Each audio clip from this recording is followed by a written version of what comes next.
నేను చాలా రేర్గా అడుగుతుంటా ఒక వీడియోని షేర్ చేయమని. సో ఈ వీడియోని షేర్ చేయమని నేను చాలా సిన్సియర్గా రిక్వెస్ట్ చేస్తాను అందరికీ, especially టీనేజర్స్కి, 9th class 8th class తర్వాత ఈ ఇంటర్, ఈ డిగ్రీ, బీటెక్ ఈ బ్యాచ్కి దయచేసి వీడియో షేర్ చేయండి.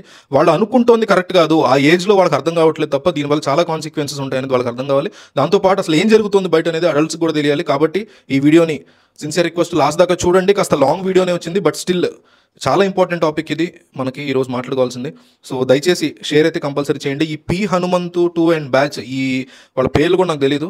వాళ్ళ గురించి రీసెంట్గా 24 hours నుంచి డిస్కషన్ నడుస్తుంది, 48 hours నుంచి. వీళ్ళు చేసింది తప్పు అనే వర్డ్ యూజ్ చేస్తే చాలా చిన్నది అవుతుంది. ఎందువల్ల వీళ్ళు చేసింది అసలు ఏంటి?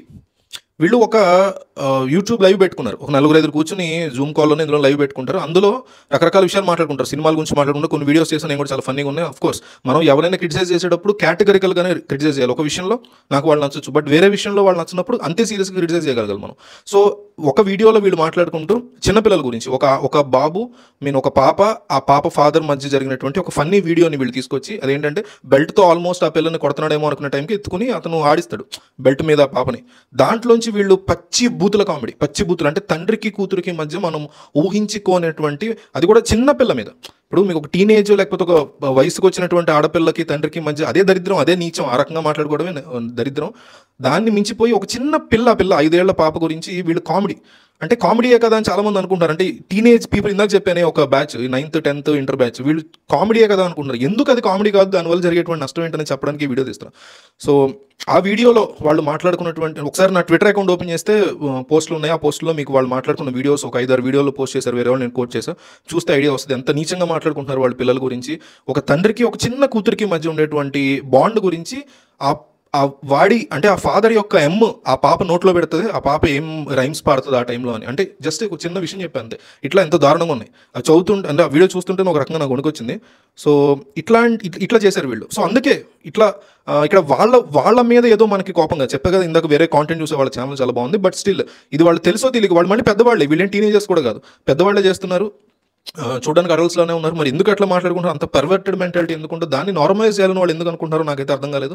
సో రేపొద్దున ఇది అందరికీ వర్తిస్తుంది. ఇట్లాంటి విషయాలు ఈ రోజు వాళ్ళు చేసి కనిపించారు కాబట్టి వాళ్ళని ఎగ్జాంపుల్గా తీసుకుని మనం వీడియో చేస్తున్నాం అంతే తప్ప వాళ్ళ మీద ఏం కోపం లేదు. ఈ అంశం వరకు డెఫినెట్లీ రాళ్లతో కొట్టేంత కోపం ఉంది, వేరే విషయం. సో ఇదే ప్లేస్లో నేనున్నా సరే ఇదే వర్తిస్తుంది, నన్నైనా సరే అట్లాగే ట్రీట్ చేయాల్సి ఉంటుంది. రేపొద్దున నేను ఇంకొక అంశంలో తప్పు చేసినప్పుడు డెఫినెట్లీ నన్ను ఎగ్జాంపుల్ తీసుకుని ఎవరైనా సరే తీయొచ్చు, అందులో ఎటువంటి క్వశ్చన్ లేదు. సో సొసైటీగా దీనివల్ల మనకి నష్టం ఏంటి? ఒక చిన్న పిల్ల తన తండ్రితో ఆడుకుంటున్న ఒక మంచి బాండ్ వీడియోని, ఒక సరదా వీడియోని వీళ్ళు అత్యంత నీచంగా మాట్లాడుకోవడం వల్ల సొసైటీకి వచ్చేటువంటి నష్టం ఏంటి? ఆల్రెడీ మన సొసైటీలో గత 30-50 సంవత్సరాల నుంచి అనుకోండి, 50 సంవత్సరాల నుంచి రేప్ని బలవంతం ఒక ఆడపిల్లను, ఒక మగాళ్ళ మీద రేపులు అయితే చాలా మంది తెలియదు. సో బలవంతంగా ఒక మగాడిను ఆడపిల్లను గట్టిగా పట్టేసుకుని వాళ్ళ మీద సెక్షువల్ అసాల్ట్ చేయడాన్ని రేప్ అంటారు. దాన్ని నార్మలైజ్ చేసేసారు, దాని మీద జోకులు వేస్తున్నాం. మర్డర్ నార్మలైజ్ అయిపోయింది. గ్రోపింగ్, ఒక మనిషిని బలవంతంగా నొక్కడం ఎక్కడ పడితే అక్కడ, గ్రోపింగ్ అది నార్మలైజ్ అయిపోయింది. హెరాస్ చేయడం, అబ్యూజ్ చేయడం, బూతులు తిట్టడం, వైలెన్స్ నేచర్, ఇదంతా కూడా నార్మలైజ్ చేసుకుంటూ వచ్చేసాం మనం. తద్వారా ఏం చేస్తున్నాం అంటే ప్రతి మనిషిని, ఒక ఆడపిల్లని మగాడిని ఆడపిల్ల, ఇది 2 జెండర్స్కి వర్తిస్తుంది. వీళ్ళు ఒకళ్ళు ఒక సెక్షువల్ యాంగిల్లో లేదా ఒక వైలెంట్ యాంగిల్లో, ఒక మగాడు ఒక ఆడదాన్ని, ఒక ఆడది ఒక మగాడిని, లేదా మగాడిని ఆడది ఒక వైలెన్స్ యాంగిల్లోనే చూస్తున్నారు, లేదంటే ఒక సెక్షువల్ యాంగిల్లోనే చూస్తున్నారు. అది ఎనీ రిలేషన్షిప్, తల్లి తండ్రి కావచ్చు, తండ్రి కూతురు కావచ్చు, తల్లి కొడుకు కావచ్చు, తండ్రి కొడుకు కావచ్చు, తల్లి కూతురు కావచ్చు. ఇట్లా ఒక సెక్షువల్ యాంగిల్లో లేదా ఒక వైలెంట్ యాంగిల్లో చూసేటువంటి ఒక డేంజరస్ జనరేషన్ని మనం తయారు చేస్తున్నాం. ఎట్లా తయారు చేస్తున్నాం? పీడోఫైల్ మెంటాలిటీని, అంటే చిన్న పిల్లల పట్ల ఒక 10 లేదా అంతకంటే తక్కువ ఏళ్ళు, నిజానికి ఒక 14 ఏళ్ళ కంటే తక్కువ ఉండే పిల్లల మీద ఉండే సెక్షువల్ వాంఛలు ఉంటే దాన్ని పీడోఫైల్ మెంటాలిటీ అంటారు. అది ఒక మానసిక రుగ్మత, అది ఒక మెంటల్ ఇల్నెస్. దానిని వీళ్ళు జనరలైజ్ చేసేస్తున్నారు. అంటే ఇదేం తప్పు కాదు, ఇది చాలా నార్మల్గా చేయడమే, దీంట్లో పెద్ద తప్పేం లేదు అనేసి. అంటే నేనేమంటున్నానంటే, చూస్తూ ఉంటాం కదా స్టఫ్ అకౌంట్స్, అవి చూస్తున్నప్పుడు ట్విట్టర్లో కానీ ఇన్స్టాగ్రామ్ పచ్చి బూతులు మారుతున్నప్పుడు దరిద్రంగా తయారవుతున్నారు జనాలు. ఒక 20 ఏళ్ల క్రితం ఇట్లా లేరు, సరే ఇంకో 10 ఏళ్ళు పోతే మళ్ళీ ఈ పీడోఫైల్ థింగ్ కూడా నార్మలైజ్ చేసేస్తారేమో అని భయపడేవాడిని. ఇప్పుడు చేసేసారు దీన్ని. అది కూడా ఎవరు చేశారు? ఎవరు టీనేజర్స్, 9th క్లాస్ పిల్లలు ఫేక్ అకౌంట్లు వేసుకుని ట్విట్టర్లో భయంగా మాట్లాడడం కాదు. ఓపెన్గా చాలా మెచ్యూరిటీ ఉన్న ఇంటలెక్ట్స్, ఒక ఐడియాలజీ, బెటర్ ఐడియాలజీ, ఇంటలెక్ట్స్ అంటే కాస్త బెటర్ ఐడియాలజీ ఉండి సినిమాల గురించి చక్కగా మాట్లాడగలిగిన వాళ్ళు, ఎంతో మంది ఇన్ఫ్లుయెన్స్ చేస్తున్న వాళ్ళు, ఎంతో మంచి ఇన్ఫ్లుయెన్స్ ఇవ్వగల సత్తా ఉన్నవాళ్ళు, దమ్మున్న వాళ్ళు ఇంత దారుణంగా పీడోఫైల్ మెంటాలిటీని జనరలైజ్ చేసేసారంటే దాని గురించి అసలు ఏం మాట్లాడకూడదు నాకు అర్థం కావట్లేదు. ఇంత మెచ్యూరిటీ ఉన్న వాళ్ళు చేయడానికి నేను నిజంగా షాక్ అయ్యా, ఎవడో స్టఫ్ అకౌంట్స్లో అట్లా చేయడం వల్ల. దీనివల్ల ఏం జరుగుతుందంటే పిల్లలకి సేఫ్టీ ఉండదు. ఆడపిల్లైనా మగపిల్లడని. ఈరోజు చాలా మంది తెలీదు. ఒక చిన్న చిన్న మగపిల్లల్ని కూడా ఆడవాళ్ళు గాని, పెద్ద ఆడవాళ్ళు గాని, అడల్ట్స్ మగవాళ్ళు గాని వాళ్ళని కూడా మొలెస్ట్ చేస్తున్నారు. మీకు తీసుకుంటే స్టాట్స్ ఒకసారి తెలుస్తుంది. ఇండియా వైడ్ ఎట్లా ఉంది మొలెస్టేషన్ చిన్నపిల్లల పట్ల, వరల్డ్ వైడ్ ఎట్లా ఉంది, అసలు దాని తర్వాత వాళ్ళ ఫ్యూచర్ ఎట్లా ఉంటుంది ఆ ట్రామా నుంచి బతకాలంటే తెలిసేస్తేగా మనకు కావాల్సింది ఒక జోకు, 4 రీచ్లు, 100 లైక్లు, ఫాలోవర్స్ అంతే. దీనికోసం బతుకుతాం మనం. వాళ్ళ ప్రైవేట్ పార్ట్స్ కి సేఫ్టీ ఉండదు. మేల్ అయినా ఫీమేల్ అయినా ఇదంతా జనరలైజ్ నార్మలైజ్ చేయడం వల్ల ఇది ఫన్ కంటెక్స్ట్ కాదు. ఫన్ అనే టాపిక్ దీని కిందకి రాదు. ఇది అసలు ఫన్నే కాదు. మీరు మాట్లాడేది అంటే మీరు ఒక ఫన్ లాగా, ఒక కామెడీ యాంగిల్ లాగా దీన్ని ప్రయత్నిస్తూ మాట్లాడడం వల్ల మీరు అంత నీచంగా ఒక నోట్లో ఒక చిన్న పిల్ల నోట్లో తండ్రి తన పీనిస్ని పెడతాడు అని మీరు మాట్లాడినటువంటి దాని తర్వాత చేసినటువంటి కామెడీని ఇప్పుడిప్పుడే ఎదుగుతున్న 8th 7th 9th 10th inter, ఈ degree first year second year ఈ టైప్ ఆఫ్ పీపుల్ చూసినప్పుడు దీని మీద కామెడీ కింద వాళ్ళు అనుకున్నప్పుడు, దాన్ని కామెడీ అనుకున్నప్పుడు వాళ్ళు జనరలైజ్ చేసేసుకుంటారు. వాళ్ళు ఏమనుకుంటారు, ఇదంతా నార్మలే అనుకుంటా అని. వాళ్ళు చేయడాన్ని, ఎవరన్నా చేస్తుంటే దాన్ని ఖండించకపోవడాన్ని వాళ్ళు చాలా నార్మల్గా తీసుకుంటారు. మీరు అనకండి వాళ్ళకి ఆ మాత్రం తెలియదు అని. తెలియదు. ఇది హోల్ పాయింట్ నేను చెప్పాలనేది ఈ వీడియోతో. తెలియదు. మీరు కాంటెంట్ చేసేవాళ్ళు పెద్దవాళ్ళు అయ్యి ఉండొచ్చు, కానీ మీకు కాస్తన్నా తెలిసి ఉండొచ్చు కామెడీ ఏదో, లేకపోతే ఇంకోటి ఏదో. అది కామెడీ కాదు ఫస్ట్ ఆఫ్ ఆల్. కానీ చూసేవాళ్ళు దాన్ని జనరలైజ్ చేసేసుకుంటారు, అది నార్మల్ అనుకుంటారు. వీళ్ళే రేపొద్దున పెద్ద వాళ్ళు అవుతారు, పేరెంట్స్ అవుతారు, వాళ్ళే అంకుల్స్ ఆంట్స్ అవుతారు. వాళ్ళ మేనకోడలతోనో మేనల్లుళ్ళతోనో ఇట్లాగే ప్రవర్తించేటువంటి ఒక భయంకరమైన సిచ్యువేషన్ మీరు తీసుకొస్తున్నారు. వాళ్ళకి మాత్రం ఆ మాత్రమా తెలియదా అనకండి. నిజంగా చెప్తున్నా, తెలియదు. ఖచ్చితంగా వాళ్ళందరికీ తెలియదు. మనం ఇప్పుడిప్పుడే ఆ సొసైటీలోకి, ఆ వరల్డ్లోకి ఎంటర్ అవుతున్న వాళ్ళకి సీరియస్ ఇన్పుట్స్ ఇవ్వాలబ్బా. Serious inputs. వాళ్ళకి రైట్ ఏది రాంగ్ అదని కరెక్ట్గా ఇవ్వగలిగారు ఒక ఇన్ఫ్లుయెన్సర్ అంటే. అంతేగాని కంప్లీట్గా ఒక ఫన్ అనేటువంటి హెడ్డింగ్ పెట్టుకుని మీకు రీచ్ వస్తుంది కదా అనేసి పచ్చి బూతుల్ని జనాల్లోకి పంపించి ఒక భయంకరమైన జనరేషన్ తయారు చేస్తున్నప్పుడు దాన్ని ఖచ్చితంగా ఎవరైనా సరే కండెమ్ చేయాలి కదా.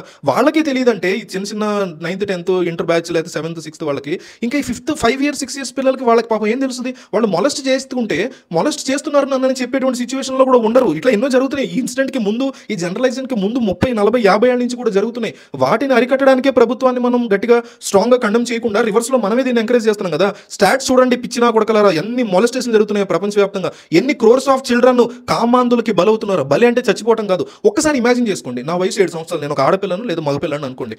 నా మీద ఒక ఆడో లేదా ఒక మగ, ఒక అడల్ట్ నా మీద నన్ను మొలెస్ట్ చేశారు. మొత్తం నా పర్సనల్ పార్ట్స్ అన్ని ఆడుకుని కొన్నాళ్ళ పాటు ఇష్టం వచ్చినట్టు. అంటే ఏదో ఒక రూమ్లోకి తీసుకెళ్ళి చేయరు. మా మావయ్యో, మా అత్తయ్యో, మా తెలిసిన ఒక పెద్ద అక్కో మా ఇంటికి వచ్చినప్పుడల్లా నన్ను అట్లా మొలెస్ట్ చేస్తూ ఉంటారు. నేను ఎట్లా చెప్పుకోవాలో, ఎవరికి చెప్పుకోవాలో తెలియదు. ఆ తెలియనట్టు ఆ అవేర్నెస్ని క్రియేట్ చేసినటువంటి మనం దీన్ని జనరలైజ్ చేస్తున్నప్పుడు ఫ్యూచర్ జనరేషన్స్ ఇంత భయంకరంగా ఉంటాయి. నాకు తగిలినటువంటి ఆ గాయం 7 సంవత్సరాల వయసులో నన్ను ఒక మెన్నో, ఒక మేలో, ఒక ఫీమేలో చేసినటువంటి మొలెస్టేషన్ అనేటువంటి ఆ గాయం, ఆ వూండ్ నాకు జీవితాంతం ఒక ట్రామాలో ఉంటుంది. మీకు అది తెలియదేమో, మీకు జరగలేదేమో, మీరు అదృష్టవంతులేమో. నాకు స్వయంగా జరిగింది ట్రైన్లో చిన్నప్పుడు. నాకు ఇప్పటికీ గుర్తుంది. నేను చెప్తుంటే నాకు ఏడుపు వస్తుంది. మేము ఫేస్ చేసాము. ఇలా ఎన్నో కోట్ల మంది ఫేస్ చేశారు. ఒక 10 మందో 20 మందో, కోటి మంది ఉన్న జనరేషన్లో 10 మందికి జరిగితే 100 మందికి జరిగితే కాదు, కొన్ని లక్షల మందికి జరిగింది. బయటికి చెప్పకపోవచ్చు. మీరు ఒకసారి స్టాట్స్ చూస్తే మీకు తెలుస్తుంది. నరకాన్ని అనిపిస్తున్నారు. ఇంత వయసు వచ్చిన తర్వాత కూడా ఆ ట్రామా నుంచి మేము బయటపడలేకపోతున్నాం.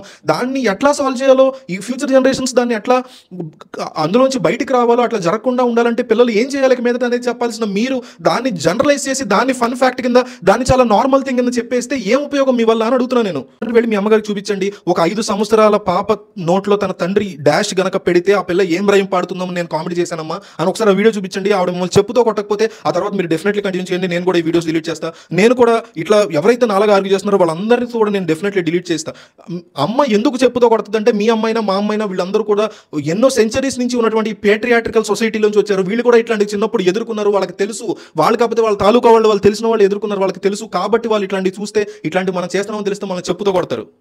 మన పేట్రియాటికల్ సొసైటీలో ఆల్రెడీ ఎన్నో మంది క్రోర్స్ ఆఫ్ పీపుల్ ఆల్రెడీ భయంకరమైనటువంటి ట్రామాలో ఉన్నారు. అందులోంచి బయటపడలేకపోతున్నారు. చైల్డ్హుడ్ ట్రామాస్ ఎన్నో లక్షల కోట్ల మందికి ఉన్నాయి. మీకు తెలియకపోతే దయచేసి స్టాట్స్ చూడండి. దాన్ని జనరలైజ్ చేయొద్దు. మీకు తెలియకుండా మీరు ఎంతోమంది రాంగ్ ఇన్ఫ్లుయెన్స్ వల్ల జనరలైజ్ చేసేసి రేపొద్దున ఒక చిన్న పిల్లని వాడు వెళ్ళి ముట్టుకోడు అని గ్యారంటీ మనం ఇవ్వలేం. ఒక 9th క్లాస్ పిల్లోడు మీకు దాన్ని చూసి కామెడీ అనుకుని వాడు వెళ్ళి ఆ పిల్లని రేపొద్దున ముట్టుకుంటే అక్కడ మీరు ఉండరు, నేను ఉండరు. మీరు అనుకోవచ్చు వాడికి ఆ మాత్రం తెలియదు అని. తెలియదు. మీకు తెలిసినట్టు వాడికి తెలియదు అలా చేయకూడదని. మీకు తెలుసా లేదో నాకే తెలియదు. ఇంకొంతమంది అంటున్నారు ఫారెన్లో ఇదంతా కామన్, ఇట్లాంటి కామెడీ చేస్తుంటారు. చేయరు. Completely wrong. Very much wrong. అది ఏ కంట్రీలో కూడా ఇట్లాంటివి చేయరు. ఖచ్చితంగా ఇట్లాంటివి యాక్సెప్ట్ చేయదు ఏ సొసైటీ కూడా.